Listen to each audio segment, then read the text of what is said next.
नमस्कार, आप देख रहे हैं DTNRST। छत्रपति संभाजी महाराज की जन्म जयंती के अवसर पर भारत मुक्ति मोर्चा, राष्ट्रीय आदिवासी एकता परिषद, बहुजन क्रांति मोर्चा और राष्ट्रीय पिछड़ा वर्ग मोर्चा द्वारा आयोजित राष्ट्रव्यापी मूल निवासी बहुजन समाज जोड़ो यात्रा के तहत विशाल जनसभा को संबोधित वामन मेश्राम ने किया। स्थान नगर परिषद अकोट मैदान बस स्टैंड के सामने अकोट अकोला में सफलता पूर्वक सम्पन्न हुआ। पेश एक रिपोर्ट।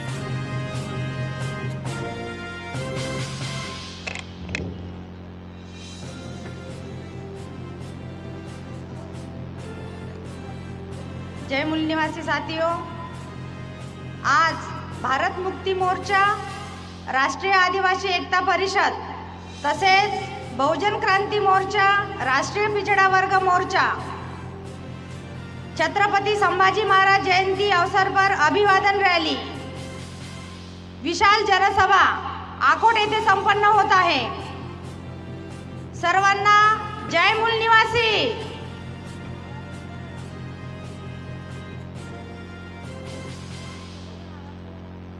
आज राष्ट्रीय आदिवासी एकता परिषदेच्या माध्यमातून जी जनसभा विशाल जनसभा इथं संपन्न होत आहे, या विशाल जनसंपदा सभेसाठी प्रस्तावना करण्यासाठी मी आमंत्रित करते माननीय गजानन दौड पाटील, राष्ट्रीय पिछड़ा वर्ग मोर्चा महाराष्ट्र। मी यांना विनंती करेल की त्यांनी स्टेजवर यावं।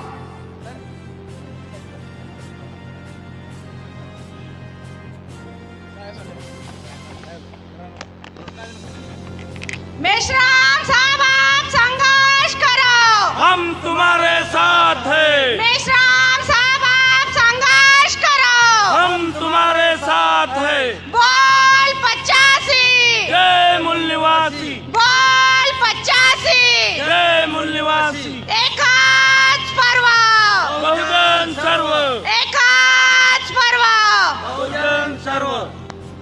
भारत मुक्ती मोर्चाचा, विजय असो, भारत मुक्ती मोर्चाचा, विजय असो, राष्ट्रीय पिछड़ा वर्ग मोर्चाचा, विजय असो, बहुजन क्रांती मोर्चाचा, विजय असो, राष्ट्रीय पिछड़ा वर्ग मोर्चाचा, विजय असो, छत्रपती संभाजी महाराजांचा, विजय असो, छत्रपती संभाजी महाराजांचा। विजय असो।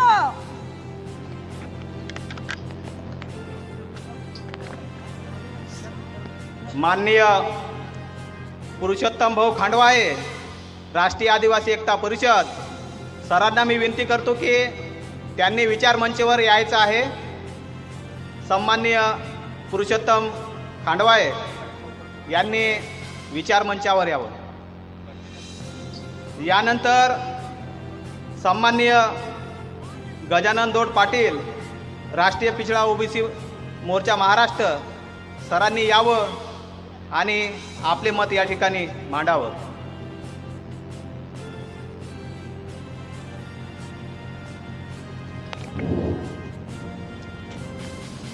साथियों, जय जिजाऊ, जय शिवराय।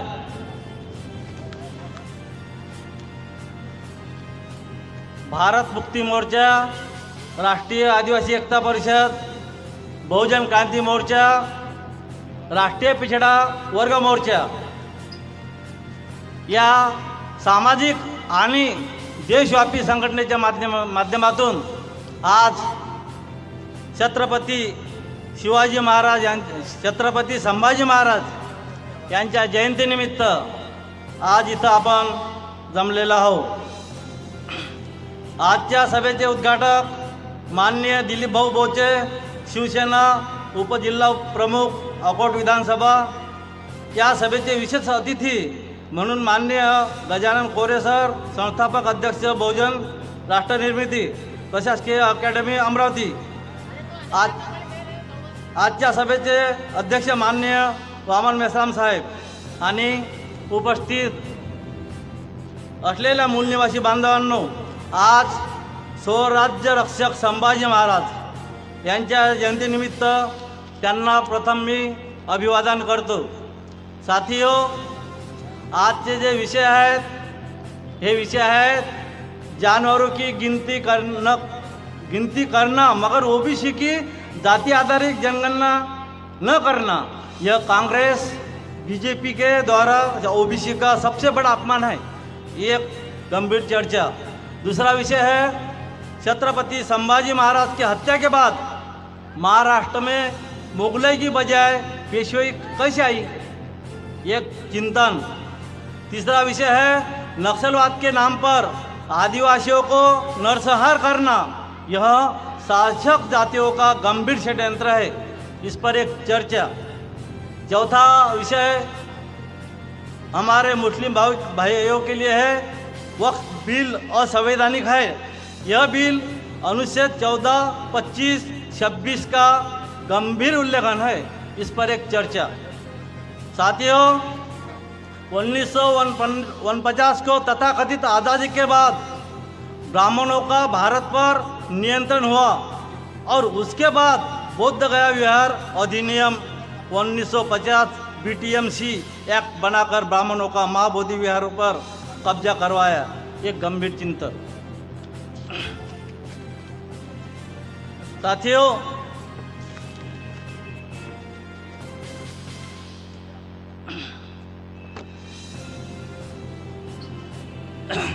डॉक्टर बाबासाहेब आंबेडकर म्हणतात, जे लोक आपला इतिहास विसरतात ते इतिहास घडू शकत नाही।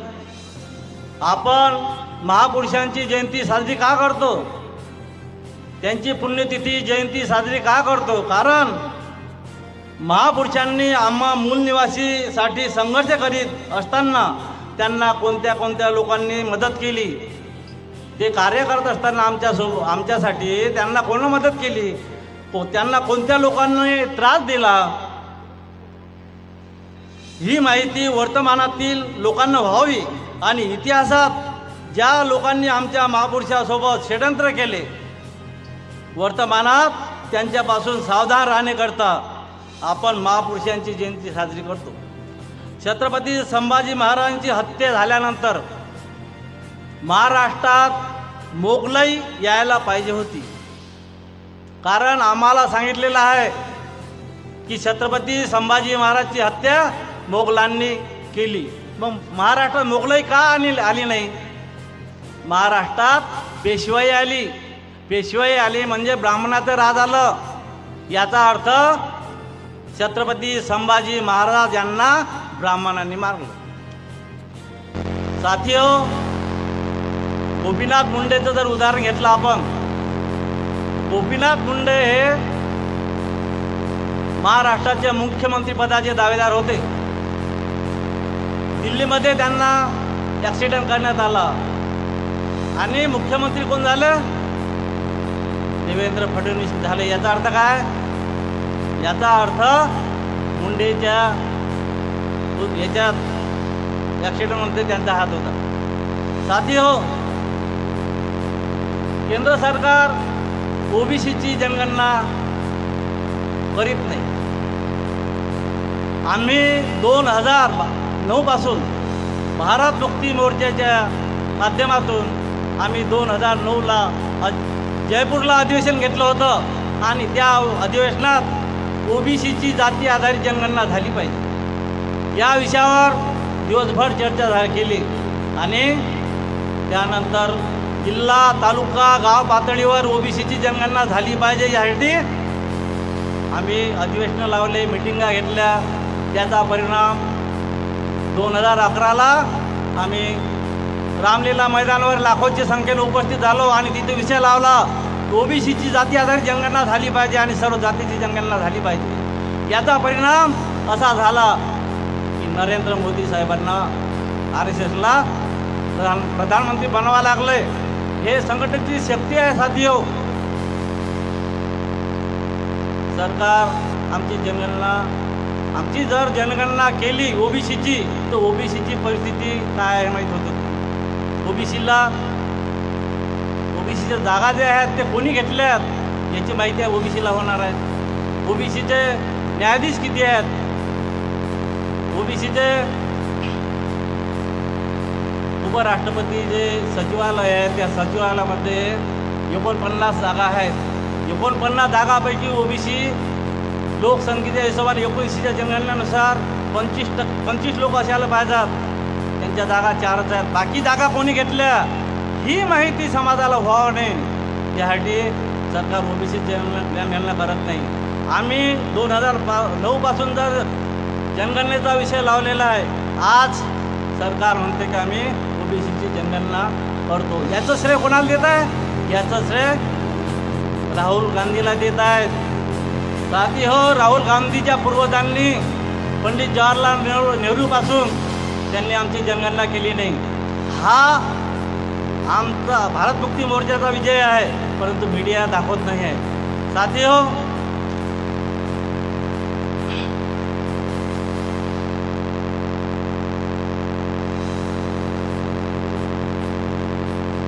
आमचं जे महाबोधी बौद्ध विहार आहे, या महाबोधी बुद्ध विहारावर ब्राह्मणांनी कब्जा केलेला आहे. मला सांगा, जे कमिटी आहे, जे कमिटी असते, रजिस्ट्रेशन असते, त्या कमिटीमध्ये 4 ब्राह्मण आहेत आणि 1 जिल्हाधिकारी आहे आणि 4 आमचे SCचे लोक आहेत. ते बौद्धाचं स्थान आहे, ते तिथं ब्राह्मणाचं काय काम आहे? जसे मुस्लिमांची मस्जिद आहे, मुस्लिमाच्या मस्जिदमध्ये जे कमिटी असते त्याच्यात ओबीसी आहे कोणी? SCचे लोक आहेत? नाही आहेत. ख्रिश्चन लोकांचं ख्रिश्चन लोकांचे जे हे तिथं ट्रस्टी आहेत, त्यांच्यावर आमचे लोक आहेत का? नाही आहेत. मग जे महाबोधी बौद्ध विहार आहे, त्या बौद्ध विहारावर त्यांनी कब्जा केला, पण आमच्या लोकांना त्याची माहिती नाही. माहिती आता जो आवाज उठवला आहे, आम्ही 5 चरणात आंदोलन केलेलं आहे. हे विषय जे घेऊन 4-5 विषय घेऊन आम्ही पूर्ण भारतात 5 चरणात आंदोलन केलेलं आहे. 4थं चरणात 9 एप्रिलला आम्ही जेल भरो आंदोलन केलं. 550 जिल्ह्यात 31 राज्यात एकाच वेळी आम्ही जेल भरो आंदोलन केलं. पण मीडियानं एक बातमी दाखवली नाही. मीडिया आमच्यासोबत धोका करत आहे आणि सरकार जर आम्ही जे विषय घेतलेले आहेत या विषयावर जर आमचा विचार केला नाही तर आम्ही येणाऱ्या 1 जुलैला भारत बंद करणार आहोत. एवढंच या ठिकाणी बोलतो आणि थांबतो. जय जिजाऊ, जय शिवराय.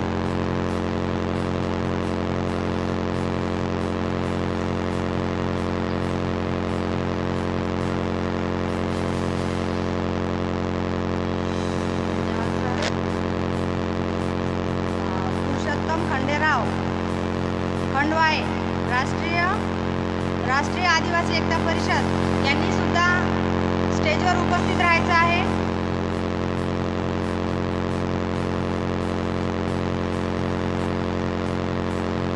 कार्यक्रमाला उपस्थित आजचे उद्घाटक माननीय दिलीप भाऊ बोचे, शिवसेना उपजिल्हा प्रमुख आकोट विधानसभा यांना सुद्धा विनंती करते की त्यांनी स्टेजवर उपस्थित व्हायचं आहे.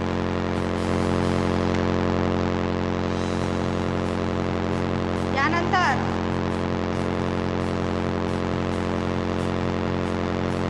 मी विनंती करेन माननीय शेख मुज्जमिल जिल्हा अध्यक्ष राष्ट्रीय मुस्लिम मोर्चा यांनी सुद्धा उपस्थित व्हायचं आहे आणि आपले 2 शब्द व्यक्त करायचे आहेत.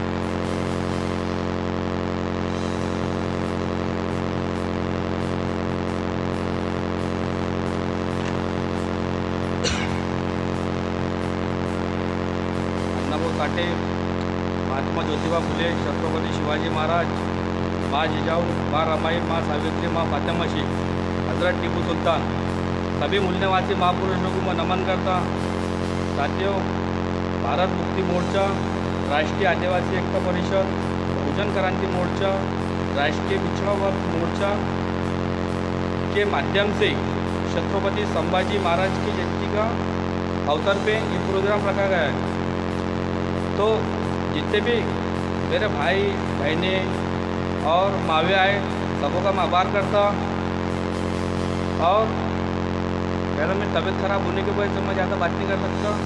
और ये जिसमें जो मसले हैं तो इसमें ओबीसी की जाति जनगण होनी चाहिए ना, क्योंकि जानवरों के अंदर ये देश के अंदर जानवरों की जाति जनगणना हो जाती पर ओबीसी की जाति जनगणना नहीं होती।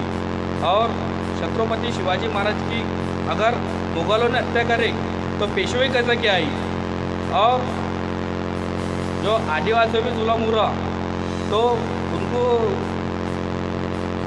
आदिवासियों को जो हक अधिकार नहीं मिल रही, तो और जो वक्फ बोर्ड का जो मुद्दा है तो वक्फ बोर्ड का आर्टिकल 14 और 25, 26, 29 के खिलाफ में बना हुआ है।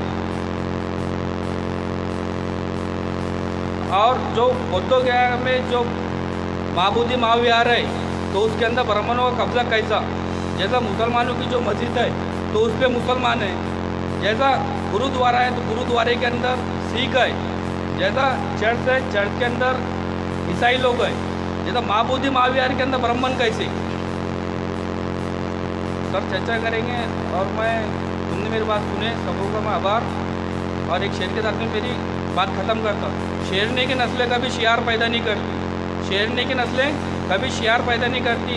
हम मूल निवासियों की मावें कभी गद्दार पैदा नहीं करती, हम मूल निवासियों की मावें कभी गद्दार पैदा नहीं करती। चींटियों के तादाद से चीते डरा नहीं करते, चींटियों के तादाद से चीते डरा नहीं करते। भीम के, मोहम्मद के और शिवा के दीवाने किसी से डरा नहीं करते, किसी से डरा नहीं करते। जय भीम, जय संविधान, अस्सलाम वालेकुम, जय मुल्लास।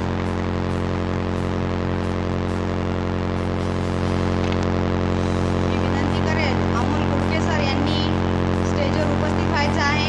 अमोल गुडके सर,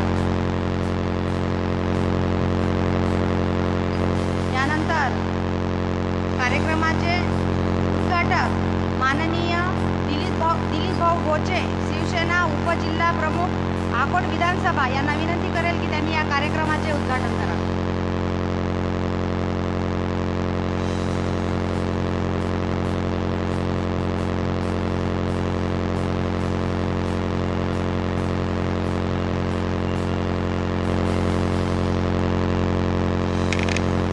छत्रपती शिवाजी महाराज,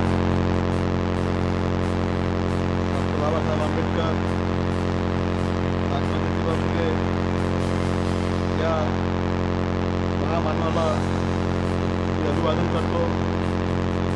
आणि आज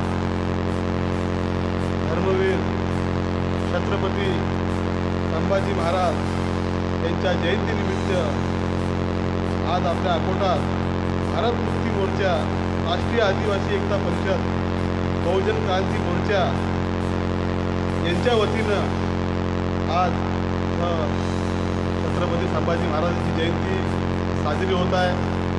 मी सर्वप्रथम इथं बसलेल्या सर्व मान्यवरांना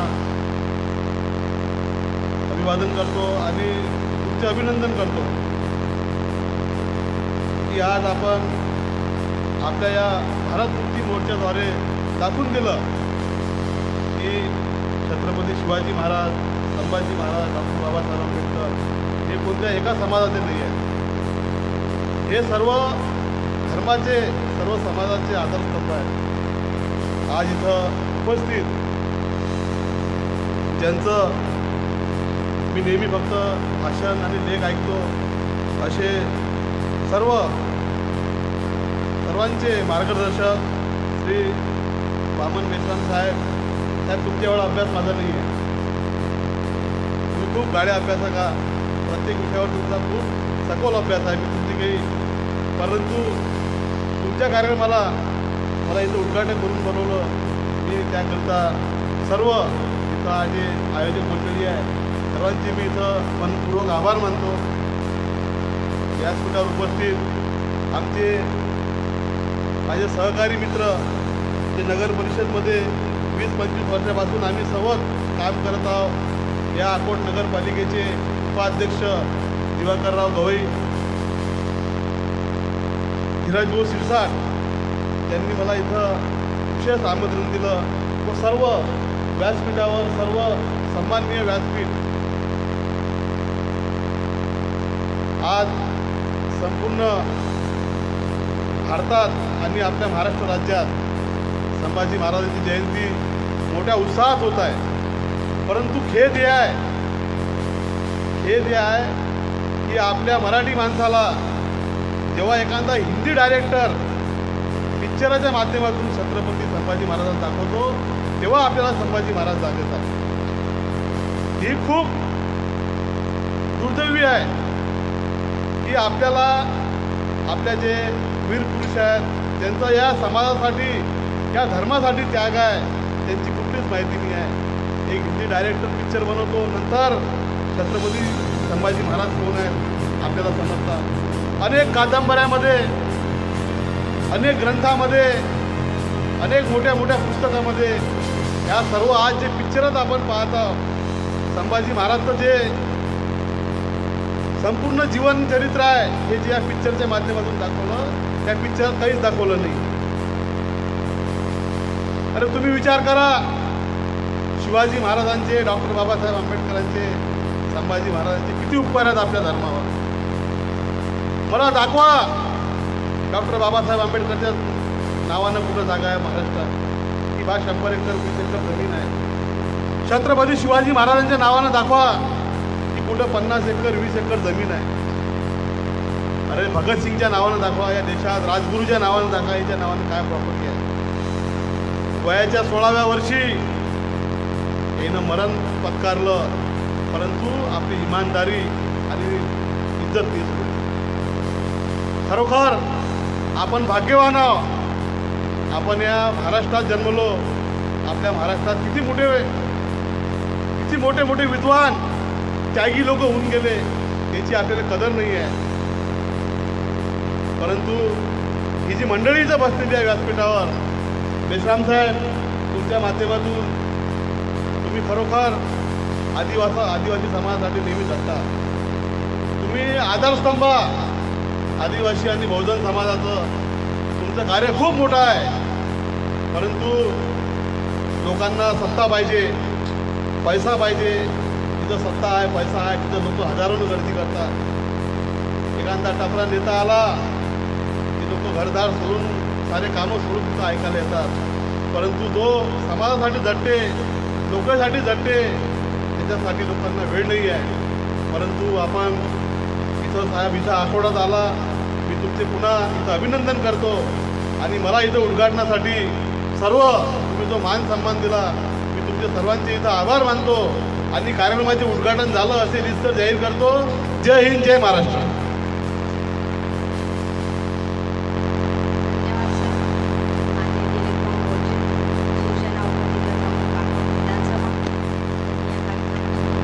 धन्यवाद सर. यानंतर मी विनंती करेल माननीय विजया दौंडाळ मॅडम, राष्ट्रीय मूल निवासी महिला संघ राज्य सहसचिव यांनी सुद्धा स्टेजवर उपस्थित व्हायचं आहे. त्यानंतर राजकुमार काळे सर, वरिष्ठ कार्यकर्ता, यांनी सुद्धा स्टेजवर उपस्थित व्हायचं आहे. तसेच advocate Surwade sir, Indian lawyer association जिल्हा अध्यक्ष अकोला, यांनी सुद्धा स्टेजवर उपस्थित व्हायचं आहे. त्यानंतर मी विनंती करेल माननीय विनोद शिरसाट सर, PMP जिल्हा अध्यक्ष, यांनी यायचं आहे. विचार मंचकार आपले विचार मांडायचे आहेत.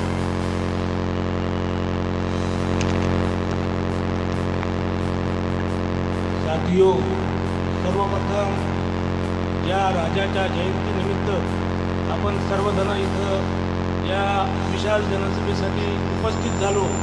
सर्वप्रथम त्या राजाला वंदन करतो आणि ज्या महापुरुषांनी या देशातल्या शेतकरी, कष्टकरी आणि कामगारांच्या हिताची व्यवस्था निर्माण केली, त्या सर्व महानायक आणि महानायकांना वंदन करतो. बांधवांनो, आपण पाहत आहोत या देशामध्ये आमचा संबंध बहुजन समाज या देशामध्ये मजलूम बनलेला आहे आणि गेली 78 वर्ष झाली या देशात आमच्या हिताचं, आमच्या कल्याणाचं संविधान आहे. आणि हे या देशातले शासक लोक या संविधानाच्या विरोधात जाऊन कायदे आणि कानून पास करत आहेत. तरीही आम्ही अशा हरामखोर लोकांनाच निवडून देत आहोत. या देशामध्ये आम्ही पाहत आहोत गेली 70-75 वर्ष होऊन गेली. या देशात आम्ही कधी जागी व्हायचं. या देशात जे समस्या निर्माण होत आहेत, आता आमच्या बेरोजगारीची समस्या झाली, आमच्या शिक्षणाची समस्या झाली, आमच्या सर्व समस्या निर्माण होत आहेत. आणि ते लोक ज्यावेळेस इलेक्शनचे प्रक्रिया चालू होतात त्यावेळेस ते लोक येतात, मोठमोठे आश्वासने देतात आणि निवडून गेल्यानंतर मात्र ते त्या आमच्या समस्येबद्दल त्यांच्याकडे बोलण्याचा सुद्धा वेळ नसते. संसद भरल्या जाते, त्या ठिकाणी जाऊन फक्त आमचे जे मेंबर ऑफ पार्लमेंट जातात ते त्या ठिकाणी फक्त थांबवाय देतात. बांधवांनो, या देशामध्ये राष्ट्रीय भारत मुक्ती मोर्चाच्या माध्यमातून, माननीय वामन मेश्राम साहेबांच्या माध्यमातून भारत जोडो अभियानाच्या अंतर्गत मूलनिवासी बहुजन समाज जोडो यात्रा, ही यात्रा आज अकोट शहरामध्ये संपन्न होत आहे. आणि या सभेसाठी सर्व समाजातील लोक आपण या ठिकाणी उपस्थित झालो. ज्या लोकांच्या समस्या आहात त्यांच्या समस्या, जे लोकांनी समस्या निर्माण केल्या ते लोक कधी आमच्या समस्या सोडणार नाहीत. पण जर ते आमच्या समस्याचं समाधान करणार नसतील तर काय आम्ही त्यांच्यावर विश्वास ठेवला पाहिजे? नाही ठेवला पाहिजे. बांधवांनो, आता ही वेळ आपल्याला एकत्र होण्याची आलेली आहे, संघटित होण्याची वेळ आलेली आहे. संघटित होऊन यांच्या विरोधामध्ये येणाऱ्या काळामध्ये फार मोठं विशाल जन आंदोलन निर्माण केल्याशिवाय आम्हाला मुक्तीसुद्धा नाही आहे. या मुक्ती होण्यासाठी आम्ही या जन आंदोलनासाठी आमचा वेळ, पैसा, बुद्धी सर्वच्या सर्व लावून आम्ही तन मन धनाने काम केलं पाहिजे. बस एवढंच या ठिकाणी बोलतो. मला या ठिकाणी आयोजकांनी संधी दिली त्याबद्दल आयोजकांचे आभार, धन्यवाद. जय मूलनिवासी.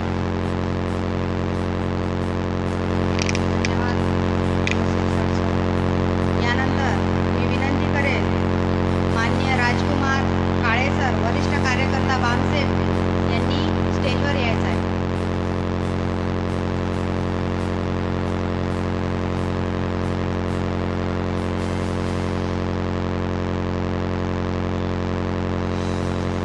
संपूर्ण विश्वाला शांतीचा मार्ग दाखवणारे छत्रपती शिवाजी महाराज आणि ज्या महामानवांनी बहुजन समाजाच्या कल्याणासाठी काम केलं अशा सर्व महामानवांना अभिवादन. मित्र हो, आज आपण छत्रपती संभाजी महाराजांची जयंती या ठिकाणी आपण साजरी करतो. भारत मुक्ती मोर्चा, राष्ट्रीय आदिवासी एकता परिषद, बहुजन क्रांती मोर्चा, राष्ट्रीय पिछड़ा वर्ग मोर्चा, मूलनिवासी बहुजन समाज या संभाजी महाराजांच्या जयंतीसाठी सगळे आपण इथं उपस्थित आहे. पण आपल्याला थोडासा इतिहास माहीत असलेला, का आपल्या एवढा मोठा संभाजी राजांनी एवढं मोठं आपल्यासाठी कर्तबगारपणे काम केलं आहे, आपल्यासाठी एक आपलं राष्ट्र निर्माण केलेलं आहे. आणि त्यांची आज आपण 2025मध्ये सुद्धा आपण आता त्यांची जयंती साजरी करत आहोत. मित्र, आमच्या छत्रपती शिवाजी महाराजांनी ज्यावेळेस 400 किल्ले जिंकले आणि 400 किल्ले जिंकल्यानंतर शिवाजी महाराजांना असं वाटलं मला राजा व्हायचा आहे, तर माझा राज्याभिषेक झाला पाहिजे. तर त्यावेळेस त्यांनी आपल्या अष्टप्रधान मंडळासमोर आपलं म्हणणं मांडलं की मला राजा व्हायचा आहे, मला राज्याभिषेक करायचा आहे. तर त्याच्यातला मोरोपंत पिंगळे नावाचा ब्राह्मण उभा राहतो आणि उभा राहून म्हणतोय की महाराज तुम्ही शूद्र आहात, तुम्हाला राजा होता येत नाही. तर त्यावेळेस छत्रपती शिवाजी महाराजांनी ते अष्टप्रधान मंडळ बरखास्त केलं आणि बरखास्त केल्यानंतर जे अष्टप्रधान मंडळामध्ये जे ब्राह्मण लोक होते त्या ब्राह्मण लोकांनी पूर्ण महाराष्ट्रभर फिरले आणि सांगितलं की कोणीही या शूद्राचा राज्याभिषेक करू नये. तर त्यासाठी छत्रपती शिवाजी महाराजांना काशीवरून भट्ट आणावा लागला आणि त्या जागा भट्टाच्या हातून राज्याभिषेक करावा लागला. त्यावेळेस सुद्धा आमचे छत्रपती शिवाजी महाराज राजे झाले आणि ज्यावेळेस राजे झाले ते 1674मध्ये राजे आणि 1680मध्ये त्यांचं निधन झालं. मित्र हो, त्याच्यानंतर त्यांचे जे मोठे मुलं होते छत्रपती संभाजी महाराज ते गादीवर बसले. त्यांना त्याच्यातले जे काही म्हणजे बेईमान झालेले लोक होते त्यांना शोधलं आणि शोधल्यानंतर त्यांना हत्तीच्या पायाखाली दिलं, हे तुम्हाला माहीतच असेल.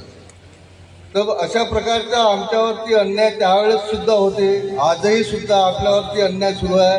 आजही बहुजन समाजाला म्हणजे जो न्याय द्यायला पाहिजे होता तो न्याय अजूनपर्यंत आपल्याला मिळालेला नाही. त्यासाठी आपल्याला जागृत होणं आवश्यक आहे. त्यासाठी आम्ही भारत मुक्ती मोर्चाच्या माध्यमातून वामन मेश्राम साहेबांच्या खांद्याला खांदा लावून आम्ही हे काम करतो आहोत. तर त्यासाठी आपण सहकार्य कराल अशी मी आपल्याला विनंती करतो आणि मी इथे थांबतो. जय भीम, जय भारत.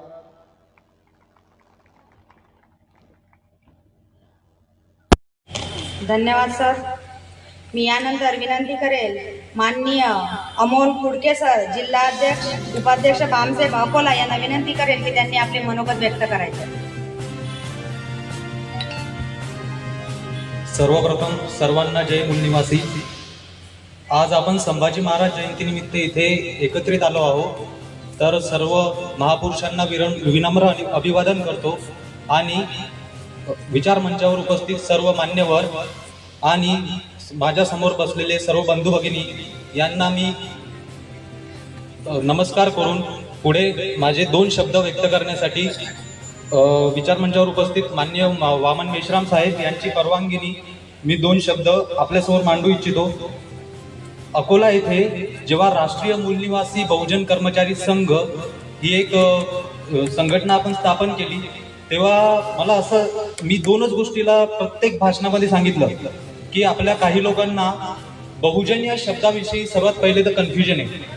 बहुजन या शब्दावर लोकांना असं वाटतंय की बहुजन म्हणजे फक्त बुद्धिस्ट वर्ग किंवा SC वर्ग. आणि मी प्रत्येक भाषणामध्ये रिपीटेड सांगते की बामसे हे काम करते बहुजन लोकांसाठी, म्हणजे SC ST OBC आणि ऑल मायनॉरिटीज. तर तेव्हा आम्हाला काही दिवसांनंतर कळलं की बहुजनच्या शब्दासाठी जे लोकांना किंवा लोकांच्या मनामध्ये जो डाऊट होता तो जेव्हा जेव्हा क्लिअर होते त्याच्यानंतर लोक बामसेबशी जुळत जाते. आणि त्यानंतर आम्ही हा विचार केला की प्रत्येक भाषणामध्ये हे शब्द रिपीट करायचे. प्रत्येक एका साधारण माणसाला सुद्धा समजलं पाहिजे की मी काय बोलतोय. कारण मी तर काही एवढा म्हणजे काय म्हणतात, ज्याला खूप जास्त अनुभव आहे किंवा खूप जास्त एक्सपिरियन्स आहे असा तर कोणी मोठा व्यक्ता नाहीये. पण मी सरळ भाषेमध्ये लोकांना एवढं सांगतो की बहुजन काय आणि बामसेब काय कार्य करते. जसं आताही लोकांना माहीत नाहीये, सध्या लेटेस्ट ट्रेंडिंग मुद्दा चालू आहे की OBC आरक्षण. 50 वर्षापासून बामसेब OBC आरक्षणासाठी लढत आहे. काल आम्हाला एका म्हणजे सुशिक्षित व्यक्तीने असा प्रश्न केला की तुम्ही बामसेबसाठी कार्य करता, पण म्हणे बामसेबनी आतापर्यंत काय हासिल केलं. मी त्यांना म्हटलं सर मी स्वतः प्रूफ आहे. मी जेव्हा 1 वर्ष आधी बोलत होतो की बामसेब काय करते आणि मला जेव्हा मी एंट्री केली बामसेबमध्ये तेव्हा मला असं विचारलं गेलं की बामसेबनी तुमचं काय केलं. तर मी म्हटलं आम्ही तर OBC आरक्षणासाठी लढतो. तर तेच आम्हाला म्हणायचे की OBC आरक्षणासाठी लढतात तर मग OBC आरक्षण तर सर मिळालं नाही, पण तुम्ही काय एका मुद्द्यासाठी रिपीटेड प्रत्येक भाषणामध्ये तेच बोलाल का किंवा प्रत्येक कार्यक्रमामध्ये तेच सांगाल का. आणि आज जेव्हा काही नेता लोक OBC आरक्षणाचा मुद्दा उचलते तेव्हा त्यांच्या नावाला समोर घालून बामसेबला मागे टाकले जाते. म्हणजे याला म्हणतात सरळ सरळ राजनीती दुसऱ्या भाषेमध्ये. तर मी या शब्दाद्वारे हे सांगू इच्छितो की सर्वात आधी आपल्याला तर जेही बामसेब अंडर काम करतात किंवा जेही कर्मचारी आहेत त्यांना एवढंच सांगायचंय की आपण हा प्रचार केला पाहिजे की बहुजनचा अर्थच काही लोकांना माहीत नाही, त्याबद्दल तर सर्वांना कन्फ्युजन दूर केलं पाहिजे. आणि आता जेव्हा मी अकोल्यावरून अकोटला येत होतो तेव्हा मेश्राम साहेब जेव्हा माझ्या सोबत होते तेव्हाही मी त्यांना हाच एक पॉईंट म्हटलं की सर आम्हाला जेव्हा आम्ही RMDK फॉर्म केलं आणि मला मॅडमनी म्हटलं की सर तुम्ही RMDKच्या जागी म्हणे बामसेब फॉर्म करायला पाहिजे होतं. मी म्हटलं मॅडम ही नेमकीच सुरुवात आहे आणि लोकांना तर हेच कन्फ्युजन आहे की बहुजन म्हणजे काय. लोकांना आधी आम्हाला बहुजन जे कन्फ्युजन आहे किंवा त्याच्याबद्दल जे संभ्रम आहे ते दूर करावं लागेल, नंतर लोकांना समजेल आणि त्याच्यानंतर लोक जुळायला. जेव्हा आम्ही या शब्दाचं कन्फ्युजन दूर केलं त्याच्यानंतर लोक आमच्याशी जुळत गेले. आणि मला एवढं गॅरंटी आहे की अजून 2 वर्षामध्ये अकोल्यामध्ये बामसेब आणि RMDK एवढं कार्य करेल की हे सर्व लोकांना दिसून पडेल. आणि याची मी ग्वाही देतो की वामन मेश्राम साहेबाची जी प्रत्येक मिशन आहे ती आमच्याद्वारे सक्सेसफुल केल्या जाईल. आणि आम्ही आज महापुरुषांची जी जयंती साजरी करत आहे, याच्या आधीही आम्ही एक संयुक्त जयंती साजरी केली. आज आपण संभाजी महाराजांची जयंती साजरी करत आहे. संभाजी महाराज सुद्धा काही पेचांमध्ये अडकले, संभाजी महाराजांना सुद्धा राजनीतीमध्ये अडकवलं गेलं. आज आम्ही म्हणतोय की आम्ही प्रत्येक गोष्टीचं कन्फ्युजन दूर करू आणि बामसेब आणि RMDK जे कार्य करते हे आम्ही प्रत्येक व्यक्तीला सांगू, पर्सनली सांगू जर कोणाला समजत नसेल तर. आणि बामसेबचा प्रचार करण्यासाठी आम्ही आमच्याकडून भरपूर प्रयत्न करू. एवढे बोलून मी माझे 2 शब्द संपवतो. थँक्यू. धन्यवाद माननीय अमोल कुकडे सर, जिल्हा उपाध्यक्ष बामसेफ. यानंतर मी विनंती करेल माननीय अवचार मॅडम, भारत मुक्ती मोर्चा अकोला यांनी यायचं आहे आणि आपले मनोगत व्यक्त करायचे.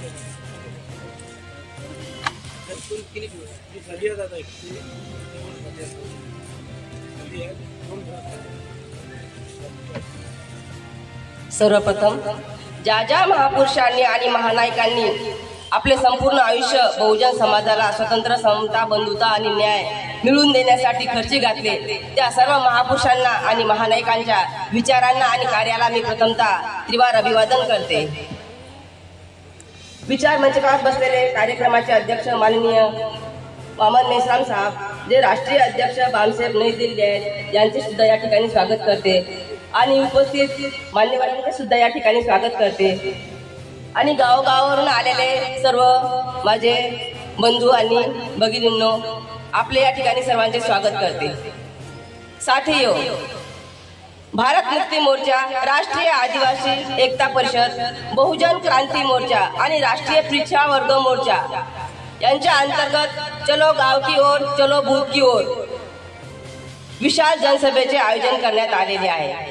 छत्रपती संभाजी महाराज यांच्या जयंतीला अनुसरून. साथियो, या पत्रकामध्ये जे विषय डिझाईन केलेले आहेत ते खूप ज्वलंत विषय आहेत साथियो, आणि मी आपल्याला एक विषय वाचून दाखवते आहे. पहला विषय है जानवरों की गिनती करना मगर ओबीसी की जाति आधारित जनगणना न करना, यह कांग्रेस, आरएसएस, बीजेपी के द्वारा ओबीसी का सबसे बड़ा अपमान है, एक गंभीर चर्चा. दूसरा विषय है छत्रपति संभाजी महाराज के हत्या के बाद महाराष्ट्र में मुगलाई की बजाय पेशवाई कैसे आई, एक चिंतन. तीसरा विषय है नक्सलवाद के नाम पर आदिवासियों का नरसंहार करना, यह शासक जातियों का गंभीर षड्यंत्र है, एक चर्चा. चौथा विषय है वक्फ बिल असंवैधानिक है, यह बिल अनुच्छेद 14, 25, 26, 29 का गंभीर उल्लंघन है, एक चर्चा. आणि पाचवा विषय है 1949 को तथाकथित आजादी के बाद ब्राह्मणों को भारत पर नियंत्रित हुआ और सबसे बाद बोध गया विहार अधिनियम 1949 बीटीएमसी एक्ट बनाकर ब्राह्मणों का महाबोधि महाविहार पर कब्जा करवाया, गंभीर चिंतन. साथियो, आपण बघतो हे सर्व विषय ज्वलंत आहेत, परंतु मागील कित्येक वर्षापासून माननीय वामन मेश्राम साहेब या विषयाला धरून समाजामध्ये जागृती करत आहेत. आणि त्यातल्या विषयापैकी मी तुम्हाला पहिल्या विषयाबद्दल दोन शब्द सांगत आहे, 2 मिनिट बोलत आहे. जानवरों की गिनती करना मगर ओबीसी की जाति आधारित जनगणना न करना, यह कांग्रेस, बीजेपी के द्वारा ओबीसी का सबसे बड़ा अपमान है. साथियों, आपण बघतो 1931ला जेव्हा इंग्रज भारतावर राज्य करत होते तेव्हा त्यांनी ओबीसीची जातीनिहाय जनगणना केली आणि त्या जातीनिहाय जनगणनेनुसार 50% ओबीसी ची जनसंख्या या भारतामध्ये आहे असे नमूद करण्यात आले. परंतु आता येणाऱ्या 31ला 100 वर्ष पूर्ण होतात, परंतु आमच्या भारतामध्ये अजूनही ओबीसीची जनगणना इथले पुढारी लोक, सरकार करत नाही. यामागे षड्यंत्र काय असेल तर आपण बघतो 50% ओबीसी जर आरक्षणापासून, प्रतिनिधित्वापासून जर वगळत असेल तर फायदा यामध्ये सरकारचा असेल, म्हणूनच ही गोष्ट या ठिकाणी सरकार करत आहे. मेश्राम साहेबांनी कित्येक वर्षापासून ओबीसीची जातीनिहाय जनगणना केली पाहिजे यासाठी कार्यक्रम घेतले, परंतु आता सर्वच जागृती वाढलेली आहे आणि सर्वच जण मेश्राम साहेबांची या संघटनेची भाषा बोलत आहे की ओबीसीची खरोखर जातीनिहाय जनगणना झाली पाहिजे. जातीनिहाय जनगणना करणे म्हणजे फक्त डोके मोजणे नव्हे, तर ओबीसी समाजामध्ये शिकलेला वर्ग किती आहे, ग्रॅज्युएट वर्ग किती आहे, नोकरीला लागलेला वर्ग किती आहे, अडाणी वर्ग किती आहे, आणि अशा प्रकारे त्याची सर्व प्रकारे त्यांचा विकास किती झालेला आहे हे सर्व माहिती भरल्या जाते साथियो.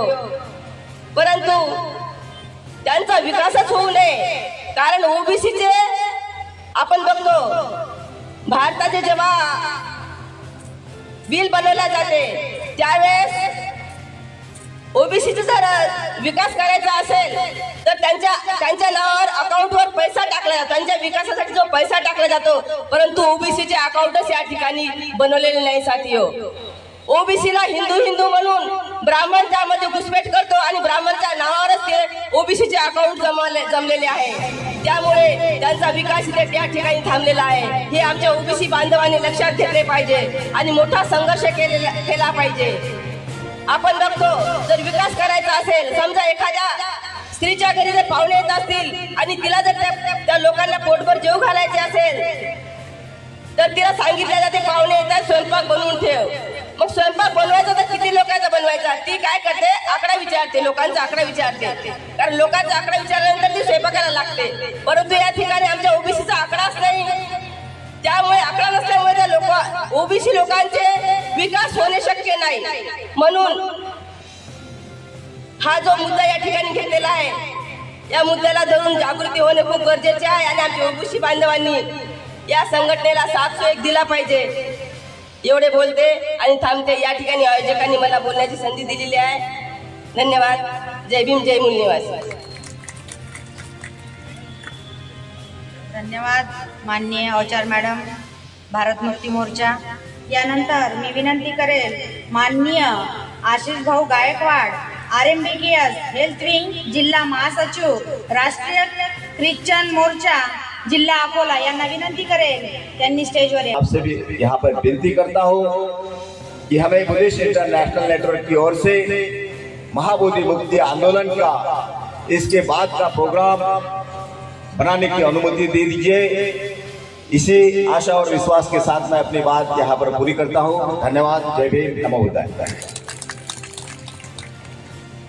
धन्यवाद माननीय Madhukar Gawande sir, Buddhist international network प्रदेश अध्यक्ष महाराष्ट्र. यानंतर मी विनंती करेल माननीय नीरज भाऊ शिरसाट, जन आंदोलन निधी घोषित करणार आहेत. साथियों, बामसेफच्या माध्यमातून हा जो कार्यक्रम घेण्यात येत आहे, अनेक लोकांना असं वाटते की बामसेफच्या माध्यमातून केवळ कार्यक्रम घेणे हा उद्देश आहे. आता आम्ही 1-2 वर्षापासून काम करून राहिलो आमच्या आरोग्य डिपार्टमेंटमध्ये, तर त्या लोकांचं असं त्यांना म्हणणं होतं की हे लोक फक्त कार्यक्रम घेण्याच्या उद्देशानं कार्यक्रम घेतात. मित्र, कार्यक्रम घेण्याचा उद्देश हा जो उद्देश आहे, हा उद्देश आमच्या महापुरुषांनी जो उद्देश ठेवला आहे या देशामध्ये न्याय, स्वातंत्र्य, समता आणि बंधुता निर्माण करण्यासाठी. आणि त्याही पुढे जाऊन महात्मा फुले म्हणतात की महात्मा फुलेंनी जो स्वातंत्र्याचं आंदोलन आमच्या महापुरुषांनी चालू केलं, महात्मा फुलेंनी, डॉक्टर बाबासाहेब आंबेडकरांनी, छत्रपती शाहू महाराजांनी, ते स्वातंत्र्याचं आंदोलन अपूर्ण राहिलं आहे असं आमचं म्हणणं आहे. तर हे जे स्वातंत्र्याचं आंदोलन आहे हे मूलनिवासी बहुजन समाजाच्या स्वातंत्र्याचं आंदोलन आहे. मूलनिवासी बहुजन समाजाच्या स्वातंत्र्याचं आंदोलन म्हणजे काय, तर या देशातले SC, ST, OBC, VJ, NT आणि DNTच्या लोकांना या हजारो वर्षापासून जी ब्राह्मणी गुलामी आहे, या ब्राह्मणी गुलामीतून आझाद करण्यासाठी हे आंदोलन आम्ही लोक करत आहोत. तर कुठल्याही देशाच्या लोकांना जर आझाद व्हायचं असेल, स्वातंत्र्य व्हायचं असेल, तर जगातल्या लोकांनी 2 ऑप्शन सांगितले, 2 पर्याय सांगितले. जगभरामध्ये 2 पर्याय आहेत आझाद होण्यासाठी, स्वातंत्र्य होण्यासाठी. तर ते पर्याय काय आहेत, तर एक हत्यार हातामध्ये घ्यायचे, हत्यार हातामध्ये घ्यायचे आणि आपल्या स्वातंत्र्याची लढाई लढायची. परंतु हत्यार हातामध्ये घेतली तर काय होते आमच्या लोकांना माहित आहे. आमच्या लोकांनी जेव्हा हत्यार घेतलं तर आमच्या लोकांना नक्षलवादी म्हणून घोषित करतात आणि लोक तिकडे मारून टाकतात. तर हत्यारबंद जे आंदोलन असते ते आम्ही त्याला मान्यता देत नाही. आमच्या महापुरुषांनी आम्हाला संविधान दिलं आहे आणि आम्ही लोक संविधानाला मानणारे लोक आहोत. संविधानाला मानणारे लोक म्हणून आम्ही कायद्याला मानणारे लोक आहोत. आणि कायद्याच्या माध्यमातून जर या देशामध्ये स्वातंत्र्य मिळवायचं असेल तर आम्ही बामसेफच्या माध्यमातून हा प्रचार करतो की जनआंदोलन केल्याशिवाय या देशामध्ये आमची आझादी, आमचं स्वातंत्र्य शक्य नाही आहे. तर हे जर स्वातंत्र्य मिळवायचं असेल तर हे स्वातंत्र्य मिळवण्याकरिता जनआंदोलन निर्माण करावं लागेल आणि हा जनआंदोलन निर्माण करण्यासाठी हा कार्यक्रम आहे. तर हा जो जनआंदोलन आहे, हा जनआंदोलन जो आहे हा फुकटामध्ये मिळणार नाही आहे. हे जे जनआंदोलन आहे ना, हे फुकटामध्ये मिळणार नाही आहे. यासाठी वेळ, पैसा, बुद्धी, श्रम आणि कौशल्य हे सगळंच्या सगळं पणाला लावावं लागेल.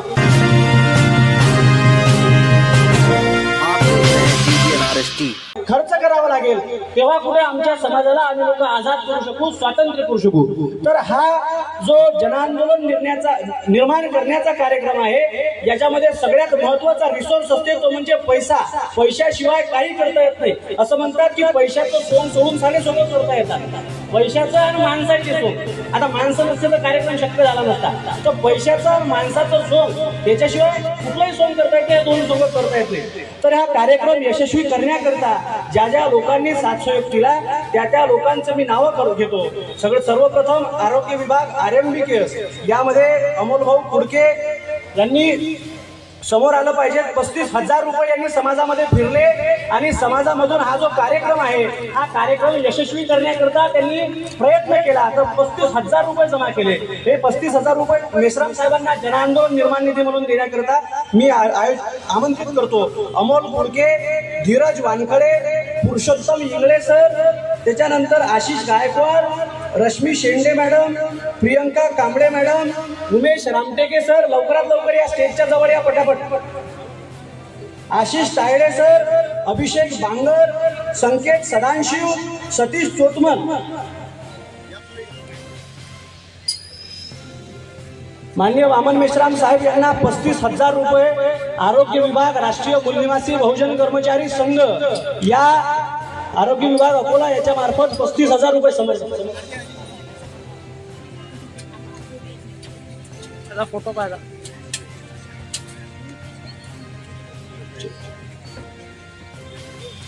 मॅडमला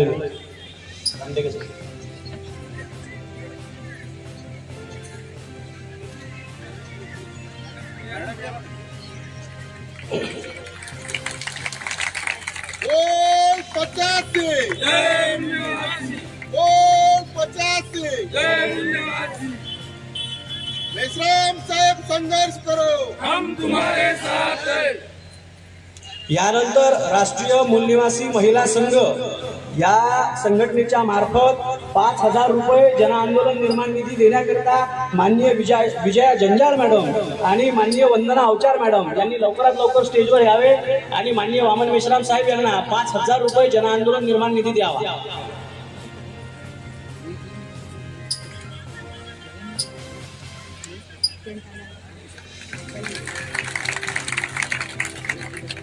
यानंतर माननीय केशव भटकर साहेब आणि मायावती भटकर यांच्या लग्नाचा वाढदिवस आहे. त्यांच्या लग्नाच्या वाढदिवसाच्या निमित्तानं ते 1,000 रुपये माननीय वामन मेश्राम साहेब यांना राष्ट्रीय जनआंदोलन निर्माण निधी म्हणून देऊ इच्छित आहेत. तर त्यांनी लवकरात लवकर स्टेजवर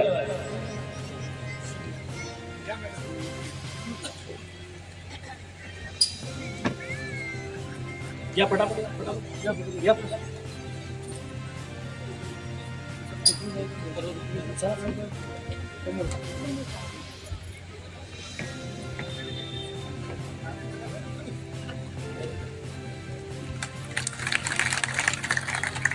यानंतर माननीय संध्या गवळी मॅडम, त्यांचा वाढदिवस आहे. त्यांच्या वाढदिवसानिमित्त ते 1,000 त्यांच्या वाढदिवसानिमित्तानं ते 1,000 रुपये राष्ट्रीय जनआंदोलन निर्माण निधी म्हणून देऊ इच्छितात.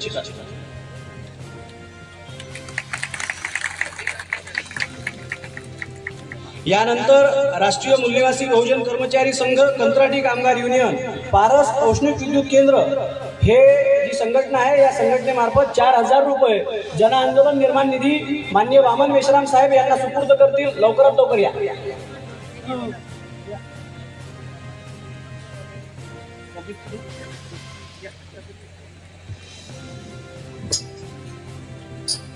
यानंतर बामसेफ भारत मुक्ती मोर्चाचे कार्यकर्ते स्टेजच्या बाजूला या पडा. राष्ट्रीय मूलनिवासी बहुजन कंत्राटी कामगार युनियनचा, राष्ट्रीय मूलनिवासी बहुजन कंत्राटी कामगार युनियनचा.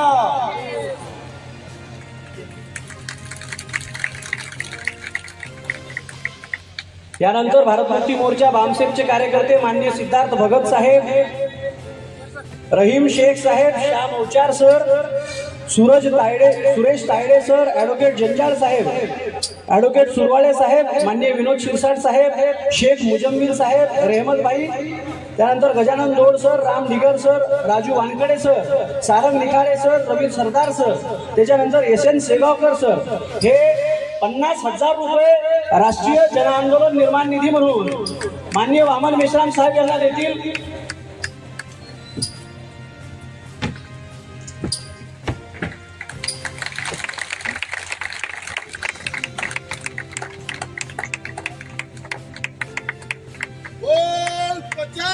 जय मूल निवासी.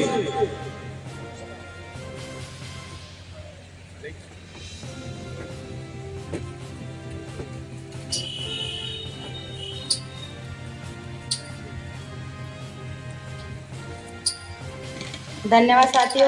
यानंतर मी विनंती करेल आजच्या कार्यक्रमाचे अध्यक्ष माननीय वामन मेश्राम साहेब, राष्ट्रीय अध्यक्ष बामसेफ नई दिल्ली यांनी आपली अध्यक्षता करायची आहे. माननीय वामन मेश्राम साहेब, राष्ट्रीय अध्यक्ष बामसेफ नई दिल्ली.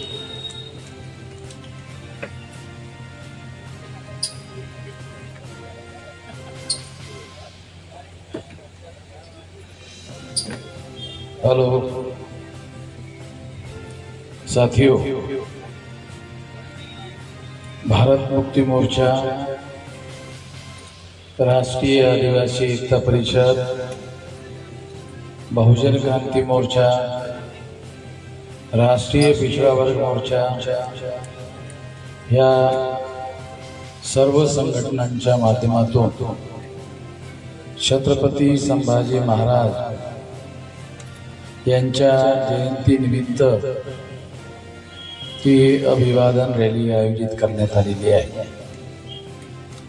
आणि या अभिवादन रॅलीमध्ये जे विषय चर्चा करण्यात येत आहे ते विषय आहे जानवरों की गिनती करना मगर ओबीसी की जाति आधारित जनगणना न करना.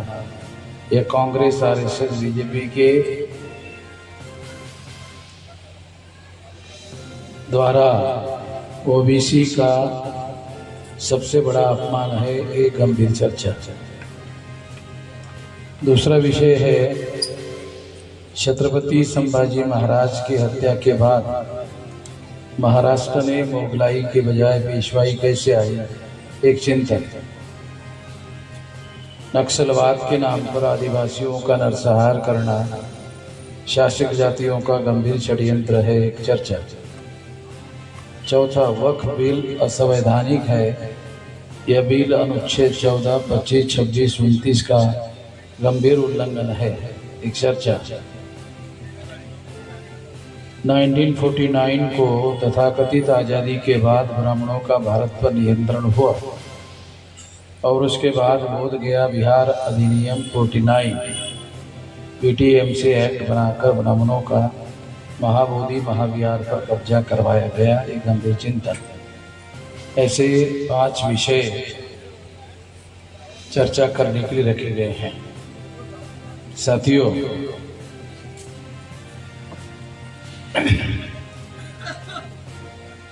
1 जुलाई को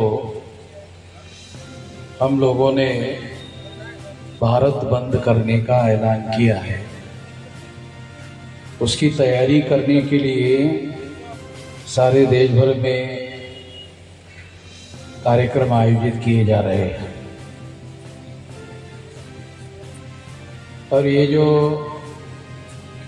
1 जुलाई को भारत बंद किया जा रहा है उसके मुद्दे हैं ईवीएम का,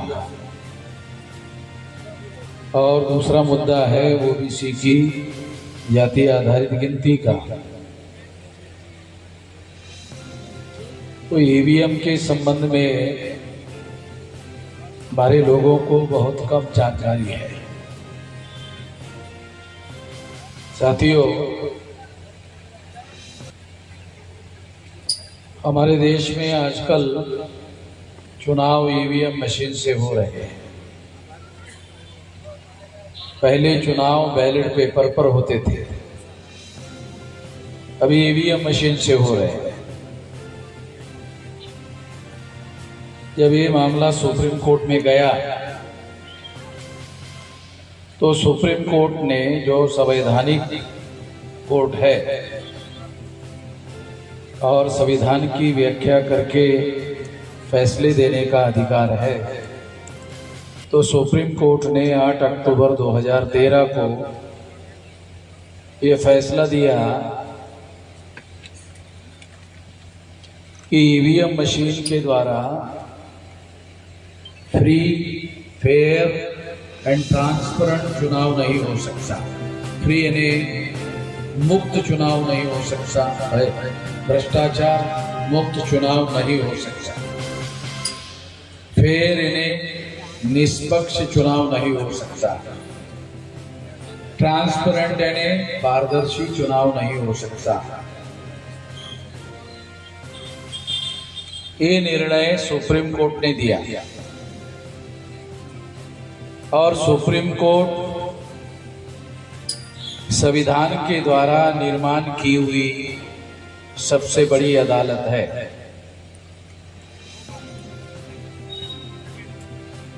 इसके बावजूद भी ईवीएम मशीन के द्वारा वोट करवाए जा रहे हैं। उसकी वजह यह है कि इससे ईवीएम मशीन के द्वारा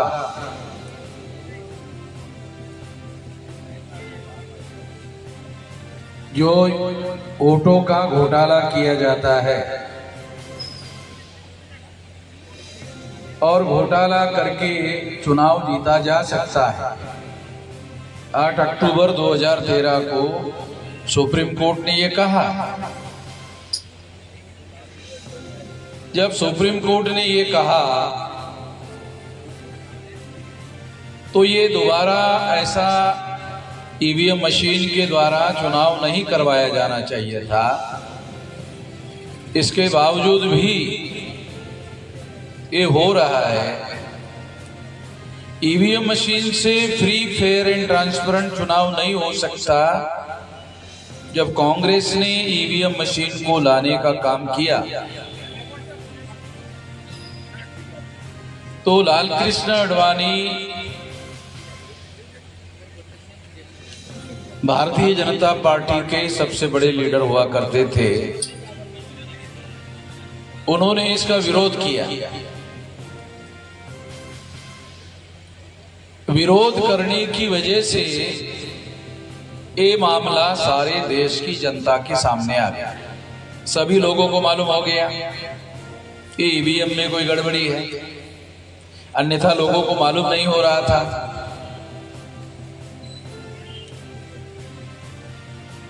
इस समस्या का समाधान कैसे किया जाए, ये कांग्रेस के सामने संकट खड़ा हो गया।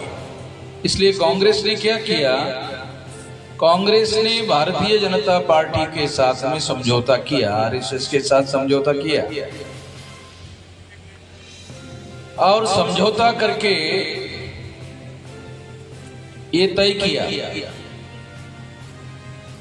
2004 और 2004 में सारे देश भर में ईवीएम लागू किया गया।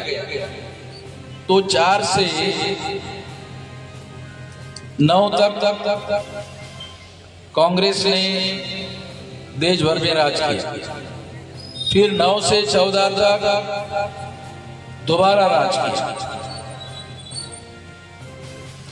तो ये विवाद जब बढ़ गया तो ये विवाद बढ़ने के बाद में कांग्रेस का आरएसएस भाजपा के साथ समझौता हुआ और समझौते में ये तय हुआ कि अगर आप ऐसा मानते हो कि 10 साल ईवीएम में घोटाला करके हमने सरकार बनाई है तो आप इसका विरोध बंद करो। आडवाणी ने इस बात को मानने से इनकार कर दिया। जब लालकृष्ण आडवाणी ने इस बात को मानने से इनकार कर दिया, हम लोग लालकृष्ण आडवाणी की विचारधारा से सहमत नहीं है, मगर ईमानदारी एक अलग बात है। इस मुद्दे पर लालकृष्ण आडवाणी ने ईवीएम मशीन से लोकतंत्र को खतरा है, इस बात को ध्यान में रखते हुए उन्होंने ये बात उठाई। तो जब ये बात उठाई तो कांग्रेस के लोगों ने आरएसएस के लोगों के साथ समझौता किया और समझौता करके ईवीएम मशीन के द्वारा 10 साल बीजेपी की सरकार हो गई। 10 साल कांग्रेस ने किया तो कांग्रेस ने कहा हमारी शर्त केवल एक है, आपको ईवीएम मशीन के बारे में चुप रहना होगा। अडवाणी ने मानने से इनकार कर दिया तो आरएसएस के साथ समझौता हो गया और आरएसएस के साथ समझौता होने की वजह से आरएसएस ने लाल कृष्ण अडवाणी का पॉलिटिकल करियर चौपट करके उसी को चुप करा दिया। लाल कृष्ण अडवाणी अभी जिंदा है, अभी वो मरा नहीं। तो लाल कृष्ण अडवाणी ने जिस व्यक्ति को, नरेंद्र मोदी को गुजरात का चीफ मिनिस्टर बनवाया था, आरएसएस ने अपने प्रभाव का इस्तेमाल करके नरेंद्र मोदी को देश का प्रधानमंत्री बनवाया और उसके माध्यम से लाल कृष्ण अडवाणी का पॉलिटिकल करियर चौपट करके उसको चुप करा दिया, घर भी बिठा दिया।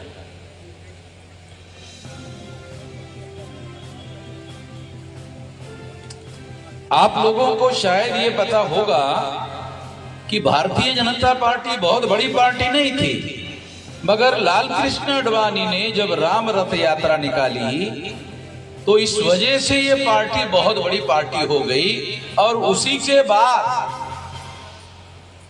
अगर रिकॉर्ड छानबीन किया जाए तो पता चलेगा कि अडवाणी के द्वारा ये जब रथ यात्रा निकाली गई उसके बाद ये पार्टी जो है उभर कर सामने आई और उसके बाद इसकी सरकार बनी।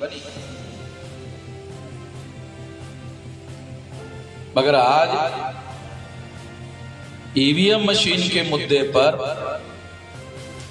लाल कृष्ण अडवाणी को आरएसएस के द्वारा, भाजपा के द्वारा चुप करा दिया गया है और उसका पॉलिटिकल करियर चौपट कर दिया गया है और उसको कंपलसरी रिटायर्ड कर दिया गया है और उसके जगह नरेंद्र मोदी को, जो केवल एक गुजरात का चीफ मिनिस्टर थे और उसको बनाने का काम भी अडवाणी ने ही किया था, उसको लाया। साथियों, उसके लाने के पीछे और एक मकसद था। वो मकसद ये था कि हम लोगों ने ओबीसी की जातीय आधारित गिनती के मुद्दे को राष्ट्रीय एजेंडे पर लाया और जब हमने इसको राष्ट्रीय एजेंडे पर लाया तो आरएसएस के लोगों को, भाजपा के लोगों को ऐसा लगा कि अगर ओबीसी की गिनती होती है, परसेंटेज कितना आता है कितना नहीं आता है ये एक अलग बात है। बिहार में नीतीश कुमार के द्वारा जब गिनती की गई तो ये गिनती 64% निकली। ऐसे माना जाता है कि ओबीसी की गिनती 52% है, मगर बिहार में जब गिनती की गई तो ये 64% निकली। इसका मतलब है 12% और ज्यादा निकली। सारे देश भर में अगर ऐसा किया गया तो सारे देश भर में भी ऐसा हो सकता है। और अगर ऐसा हुआ तो जो ओबीसी के रिजर्वेशन का मामला है, वो ओबीसी के रिजर्वेशन का मामला फिर फोर फ्रंट में आ सकता है, फ्रंट में आ सकता है और फिर इसके लिए आंदोलन शुरू हो सकता है। आप लोग ये जानते ही होंगे कि हम लोगों ने खुद ही 1 जुलाई को भारत बंद किया है इस मुद्दे पर कि ओबीसी की जाति आधारित गिनती होनी चाहिए। अधिकार देने का, लेने का मुद्दा बात का है। आरएसएस के लोग, भाजपा के लोग वही सेंट्रल गवर्नमेंट में काबिज है और एक ओबीसी के आदमी को, नरेंद्र मोदी को ही देश का प्रधानमंत्री बनाया हुआ है। ओबीसी के ही आदमी को देश का प्रधानमंत्री बनाया। सारे समाज के ओबीसी के लोगों को फायदा ना मिले, उसके बजाय एक आदमी नरेंद्र मोदी को प्रधानमंत्री बना दो तो ओबीसी के लोगों को चुप रखा जा सकता है, चुप किया जा सकता है। ओबीसी के लोगों को चुप कराने के लिए नरेंद्र मोदी को प्रधानमंत्री बनाया गया, ये भी एक मकसद था।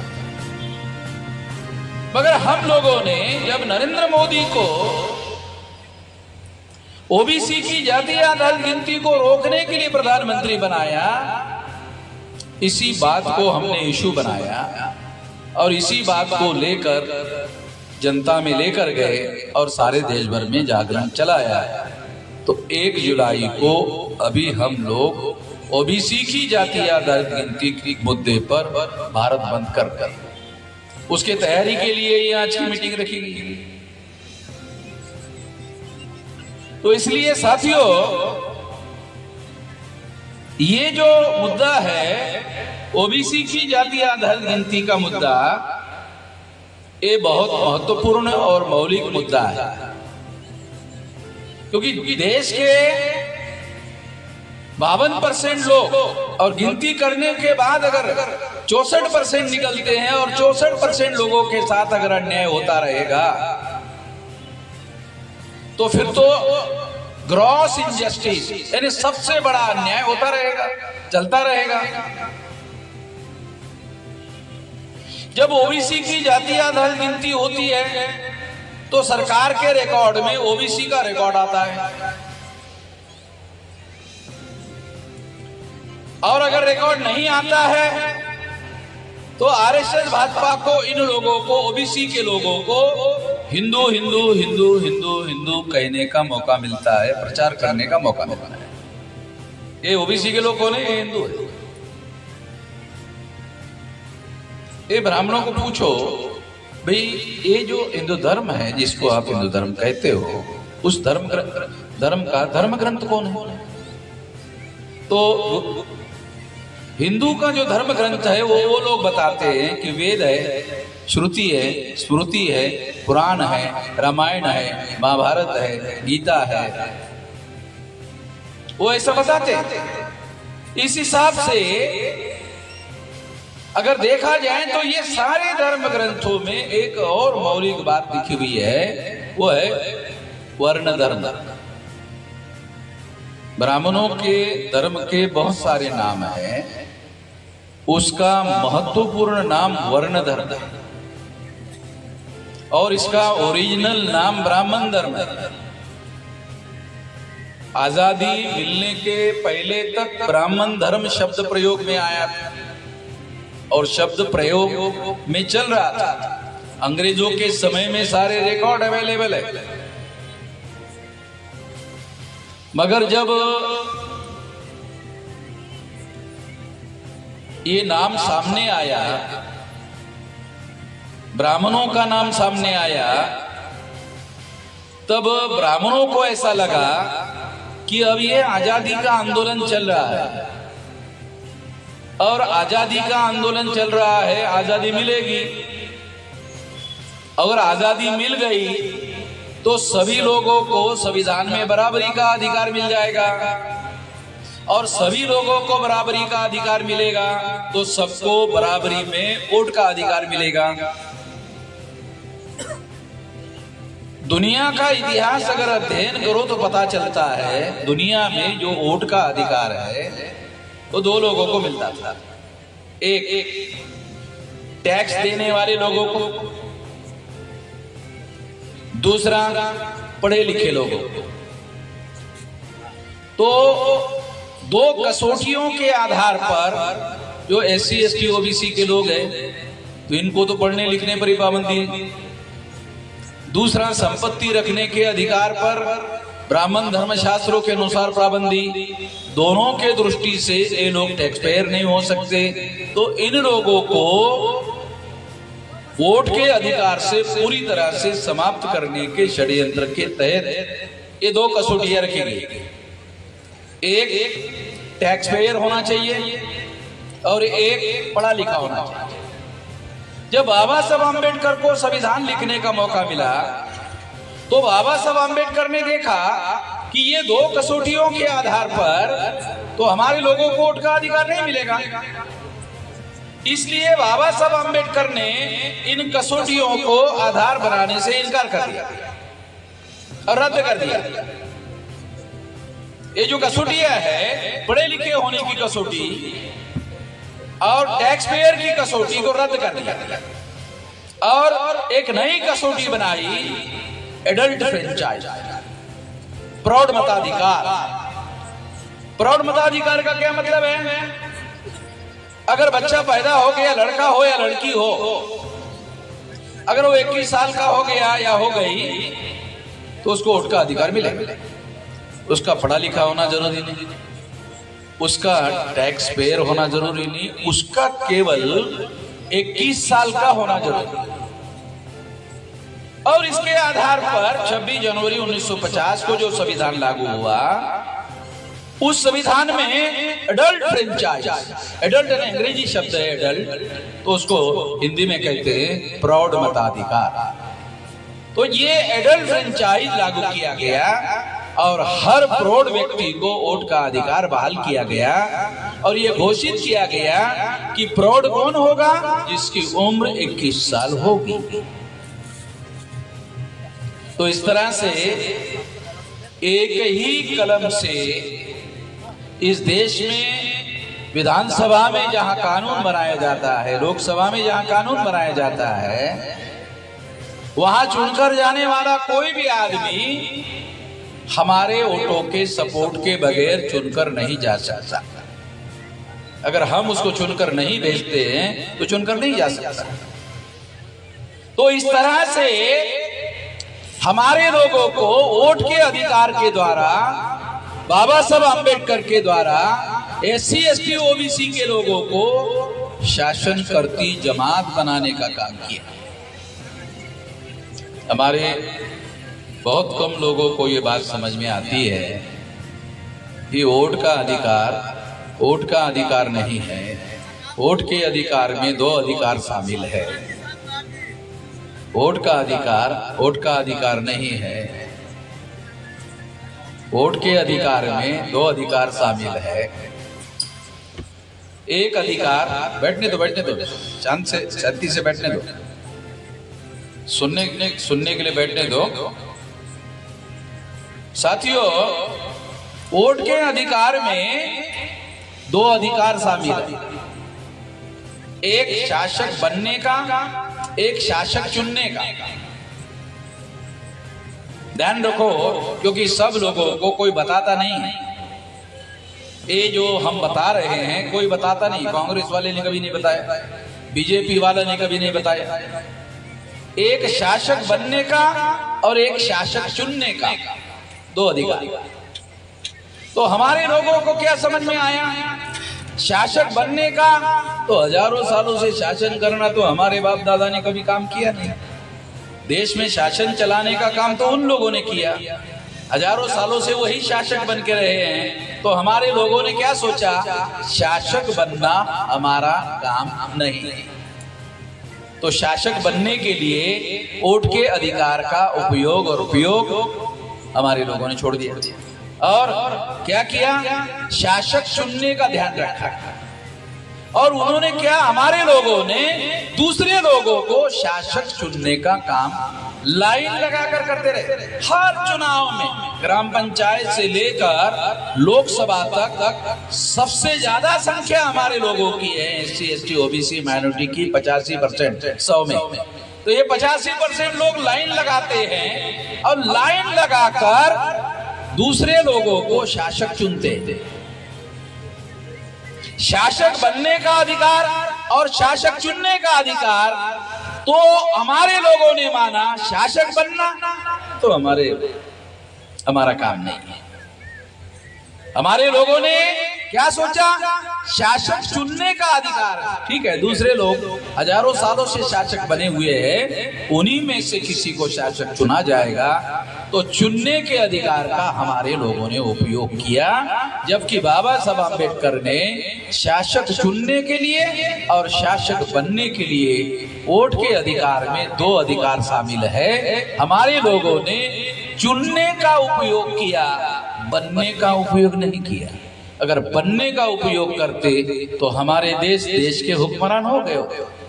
हुक्मरान शासन करती जमात बनना हमारा लक्ष्य है, हमारा उद्देश्य है। ये जो बाबा साहब अम्बेडकर ने कहा था, ये अपने आप नहीं कहा था, बगैर सोचे समझे नहीं कहा था, विचार पूर्वक कहा था और उसकी व्यवस्था संविधान में की थी।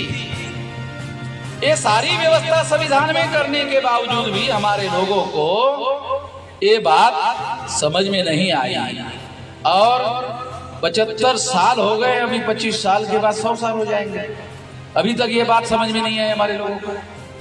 क्यों समझ में नहीं आई?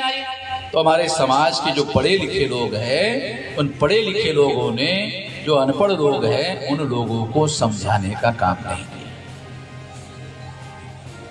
तो हमारे जो पढ़े लिखे लोग हैं, क्योंकि फुले शाहू अंबेडकर के आंदोलन का केवल फायदा अगर देखा जाए तो सबसे ज्यादा फायदा पढ़े लिखे लोगों को हो गया।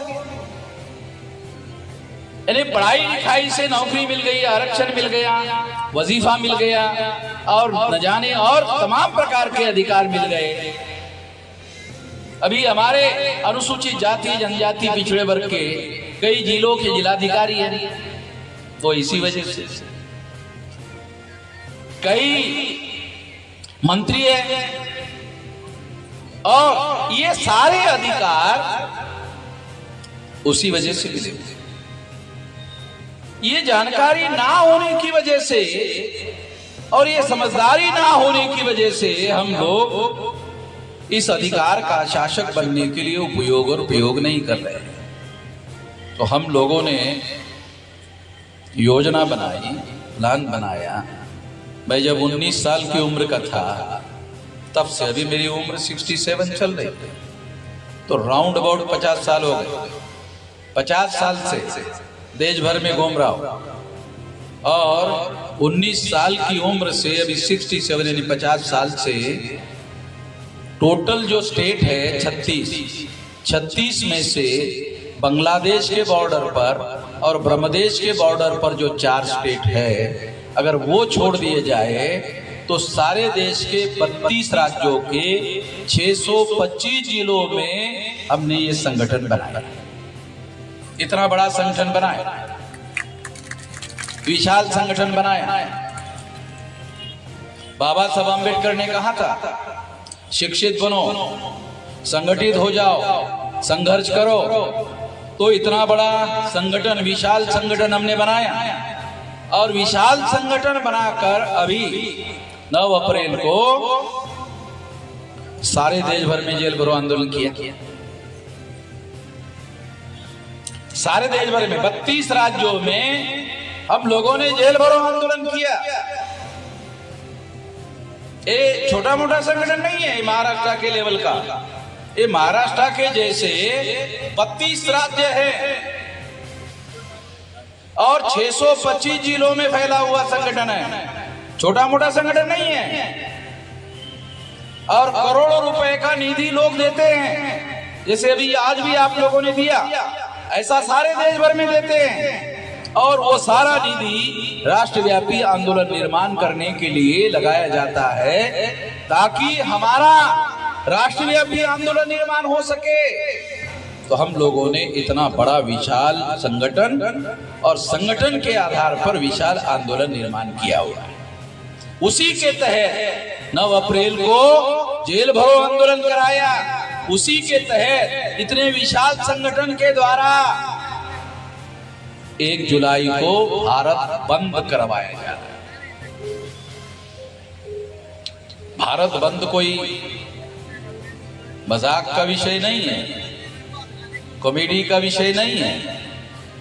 ये भारत कितना बड़ा है तो यहाँ बैठे हुए जो लोग हैं उनमें से बहुत सारे लोगों को 32 राज्यों के नाम लेने के लिए कहा जाए तो लेना संभव नहीं होगा। 32 राज्यों के नाम लेने के लिए कहा जाए वो नाम भी नहीं ले पाएंगे, इतना बड़ा है, पता भी नहीं होगा। कि कितना बड़ा है, वो छोड़ो, और उनके राज्यों के नाम, जिलों के तो बोल ही नहीं रहा हूं, उसके राज्यों के नाम लेने के लिए भी अगर कहा गया तो भी लेना संभव नहीं है। पढ़े लिखे लोगों को संभव नहीं है, इतना आसान नहीं है। तो इतना बड़ा देश है, और इतना बड़ा देश है, तो मैं उम्र के 19 साल की उम्र से ये काम कर रहा हूं। अभी 67 साल मेरी चल रहे हैं। 58 साल में आदमी रिटायर्ड हो जाता है, सरकारी नियम के अनुसार 58 साल में आदमी रिटायर्ड हो जाता है। और 60 साल 2 साल होने के बाद फिर घर वाले कहते हैं रिटायर्ड नहीं, टायर्ड भी हो गए, रिटायर्ड ही नहीं टायर्ड भी हो गए हैं। तो इस तरह से साथियों, न हम रिटायर्ड हुए हैं न टायर्ड हुए हैं। 67 साल में जंगे मैदान में लड़ाई आप लोगों की लड़ने के लिए अभी भी मैं इधर हूँ। और अभी मेरी जो शरीर है अभी झुका हुआ नहीं है, अभी टाइट है, अभी टाइट है। तो ये लड़ाई जो है, हम लोग ये लड़ाई लड़ने के लिए अभी भी तैयार है। साथियों, आप लोगों से यही अनुरोध है, ये जो लड़ाई सारे देश भर में लड़ रहे हैं, ये लड़ाई लड़ने के लिए आप लोगों का भी साथ सहयोग अपेक्षित है। तो हम आने वाले समय में क्या करना चाहते हैं, इतना कहकर मैं अपनी बात समाप्त करना चाहता हूँ।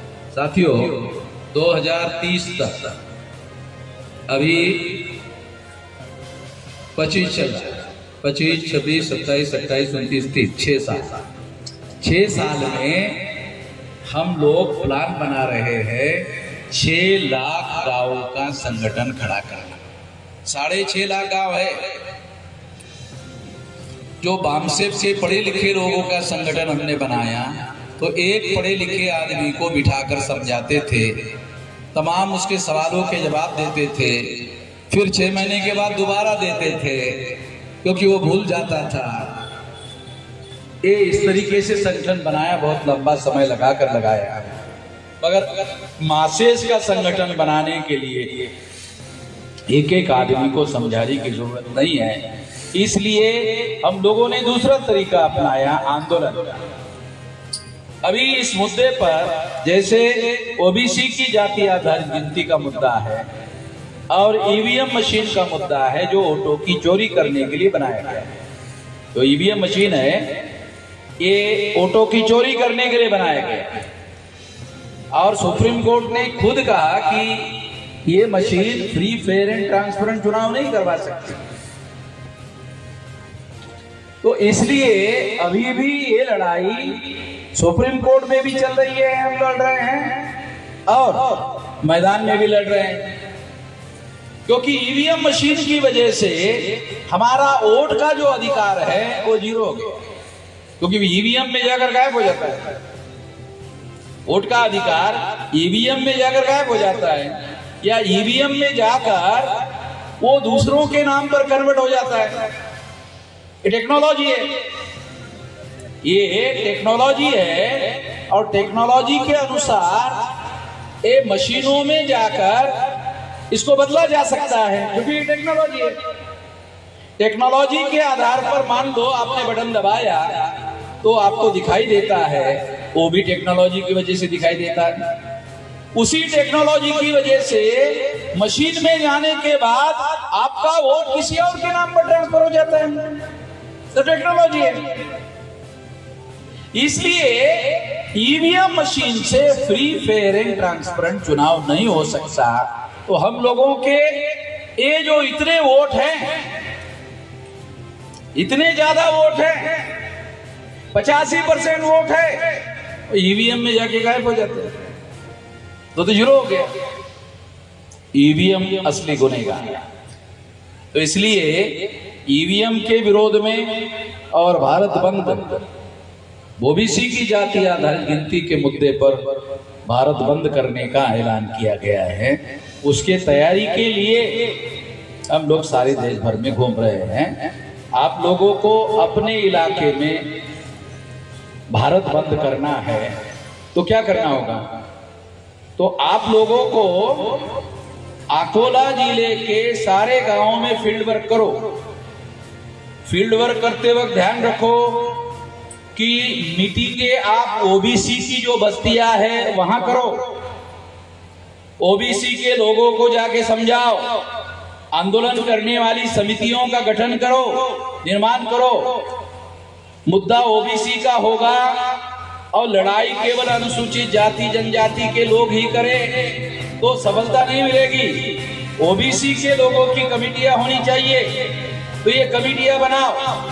अगर आप ये कमेटियां बनाते हो तो उस कमेटियों में ओबीसी के ही लोगों को रखो, उनको तैयार करो, उनको जानकारी के आधार पर तैयार करो, उनको मेंटली तैयार करो।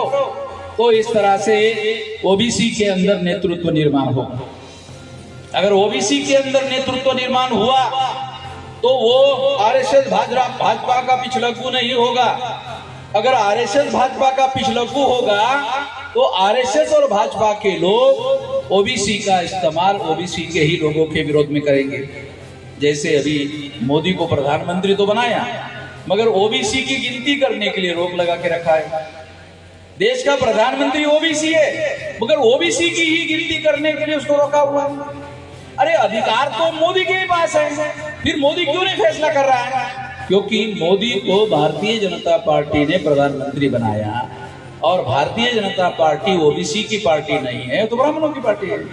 आरएसएस ने बनाया, आरएसएस ब्राह्मणों का संगठन है।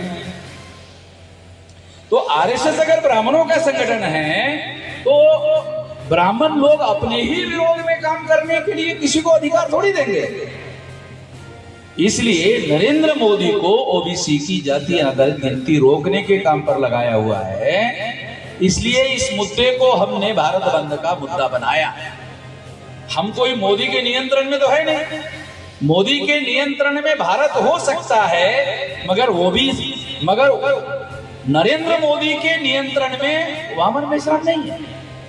वामन मेश्राम आजाद है, वो एक आंदोलन का नेता है, तो वो अपने लोगों के हक और अधिकार के लिए जो सही लगता है उसकी लड़ाई लड़ेगा और लड़ रहे हैं। और इसी वजह से हम लोगों ने भारत बंद का ऐलान किया हुआ है। तो इसलिए आप लोगों को क्या करने का, सारे गांवों में जाके लोगों को तैयार करो और 1000-2000 लोग अकोला में लेके जाओ। और सबसे पॉपुलर जो चौराहा है, 4 रास्ता, जहां से गाड़ियां आ रही है, जा रही है, आ रही है, जा रही है, 4 रास्ता, वहां 1000-2000 लोग सारे जिले से इकट्ठा हो जाओ। जब सारे जिले से वो चौराहे पर 1000-2000 लोग इकट्ठा हो गए, होने से क्या होगा? ट्रैफिक जाम हो जाएगा। ऐसा भारत के 1 लाख सेंटर पर हम लोग कर रहे हैं, सारे देश भर में कर रहे हैं। अगर ऐसा हुआ, सारे देश भर में ऐसा हुआ तो क्या होगा? ये भारत बंद होगा। भारत बंद होगा, घंटा भर होगा, 2 घंटा होगा, 3 घंटा होगा, 4 घंटा होगा। अगर मान लो ऐसा हुआ और ट्रैफिक जाम हो गया, तो ट्रैफिक में जो जाम हुए लोग हैं वो सवाल पूछेंगे कि ये क्या है। तो उनको जानकारी मिलेगी कि ये ओबीसी की जाति आधारित गिनती के लिए भारत बंद हो रहा है। अगर गाड़ी में ओबीसी के लोग बैठे हुए रहेंगे तो उन लोगों को पता चलेगा। अखबार वाले, टीवी वाले हमारी खबर नहीं छापते, तो वहां उनको पता चलेगा कि हम लोग उनकी लड़ाई लड़ रहे हैं। और इस तरह से जब उनको जानकारी मिलेगी तो वो जागृत हो जाएंगे। जागृत हो जाएंगे तो हमारे साथ में आंदोलन के साथ जुड़ जाएंगे और इस तरह से आंदोलन का विस्तार होगा, विकास होगा। अगर करोड़ों लोग आने वाले समय में सड़कों पर उतरे तो फिर जिस तरह से 9 अगस्त 1942 को गांधी जी ने क्विट इंडिया मूवमेंट, भारत छोड़ो आंदोलन चलाया था, तो अंग्रेजों को भारत छोड़कर जाना पड़ा था। उसी तरह से अगर हम लोग देशव्यापी आंदोलन खड़ा करते हैं तो SC, ST, OBC के लोग जो ब्राह्मणों की गुलामी में फंसे हुए हैं, आजाद हो जाएंगे। ये आजादी की लड़ाई है, किसी व्यक्ति के विरोध की लड़ाई नहीं, किसी जाति के विरोध की लड़ाई नहीं, ये हमारे लोगों के आजादी की लड़ाई है। और आजादी गुलाम लोगों के लिए सबसे बड़ी बात होती है। जो गुलाम होता है उसके लिए आज़ादी सबसे बड़ी बात होती है। इसलिए ये आज़ादी की लड़ाई साथियों हम लोग लड़ रहे हैं। इस लड़ाई में पूरे ताकत से आप लोग साथ सहयोग और समर्थन करेंगे, इस आशा और विश्वास के साथ आपने मेरी बात ध्यान से सुनी, इसके लिए आभार, धन्यवाद।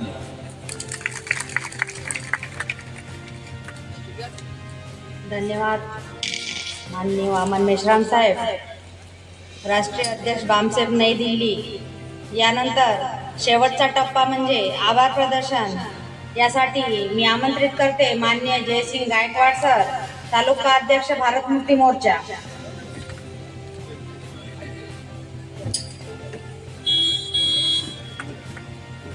धन्यवाद मॅडम। आज दिनांक 14/5/2025 अकोट या ठिकाणी भारत मुक्ती मोर्चा, राष्ट्रीय आदिवासी एकता परिषद, बहुजन क्रांती मोर्चा, राष्ट्रीय पिछड़ा वर्ग मोर्चा या अंतर्गत संभाजी महाराज जयंती निमित्त इथं हा कार्यक्रम आयोजित केलेला आहे। तरी या कार्यक्रमाला सर्व उपस्थित मंडळी त्यांनी वेळात वेळ काढून या कार्यक्रमाला उपस्थिती दाखवली, त्या सर्वांचं मी इथं आभार व्यक्त करतो। तसेच या कार्यक्रमाला यशस्वी करण्यासाठी सर्व मान्यवरांना जो 4 ते 5 दिवसाचा इथं थांबून जो कष्ट घेतला आणि जो या कार्यक्रमाला यशस्वी करण्यासाठी त्यांनी जे प्रयत्न केले त्या सर्वांचं मी इथं आभार व्यक्त करतो। तसेच महिला मंडळी इथं जास्त संख्येने उपस्थित आहेत, त्या सर्वांचं इथं मी आभार व्यक्त करतो आणि हा कार्यक्रम इथं संपला असं जाहीर करतो। धन्यवाद। जय मुलीनाथ।